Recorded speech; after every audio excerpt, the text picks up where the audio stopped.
Hey guys, what's going on? A couple things I wanted to touch on. Uh, Considering high dollar rifles versus lower budget rifles, and you got those people who, for instance, I got a PA10, which is, PSA AR10 308, and a 20-inch gun, rifle length gas system, all that good stuff.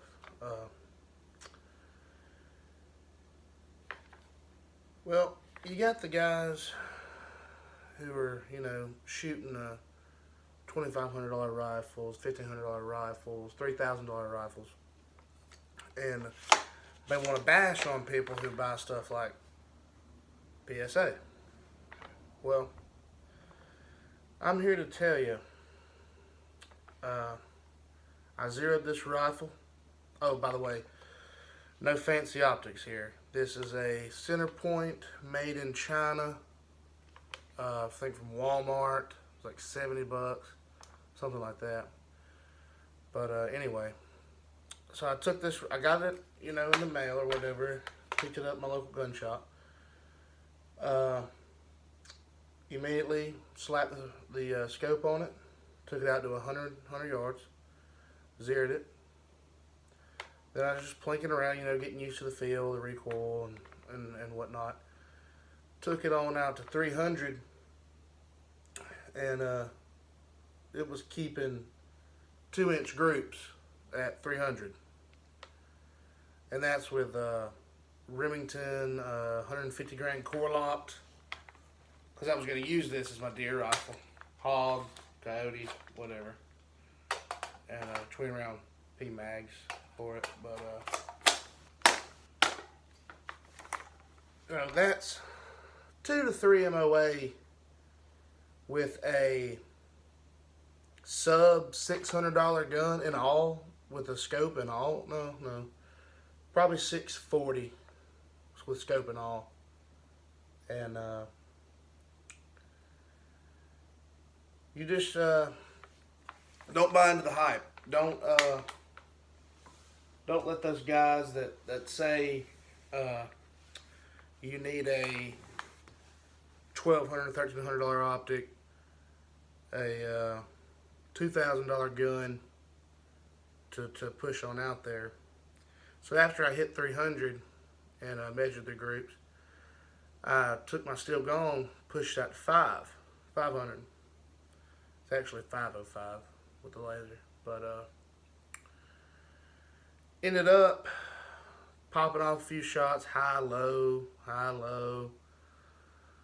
probably 2 or 3, 4 shots. Fifth shot, I found exactly where it was hitting. And for 3 consecutive shots, back to back, holding where I needed to hold, hitting 8-inch plate, 8-inch steel plate at 505 yards. Now, I live in Alabama, and you're probably not going to get a shot off that far. If you do, hey, more power to you. You got a crap load of land. But yeah, most people around here, let's say max, they're shooting 285, 300 yards maybe. But I'm just kind of making this video for the guys that are gun snobs and think, oh, you got to have all this fancy stuff and to be able to touch a little distance and this, that, the other. But I'm living proof here to tell you right now. And I know people bash PSA. I know people say, oh, it's not mil spec stuff. Oh, it's shit quality. Oh, the customer service. Oh, it takes long for shipping. This, and that. But you don't want to spend that $2,000 on a long gun, on a bolt gun. Get you a PA10, try it out. But I'm just kind of backing up the company because I got a bunch of AR-15s from them. I got this AR-10 from them. I've bought optics and magazines and this and that. And the only bad part I've ever got from them was one of their premium bolt carrier groups. The extractor was chipped when I got it, and it wasn't cycling. It wasn't extracting them. But yeah, guys, I just laugh at the people who say you need a $3,000, $2,500 setup to, push some distance. But I definitely recommend PSA. Definitely. All right, you guys have a good one.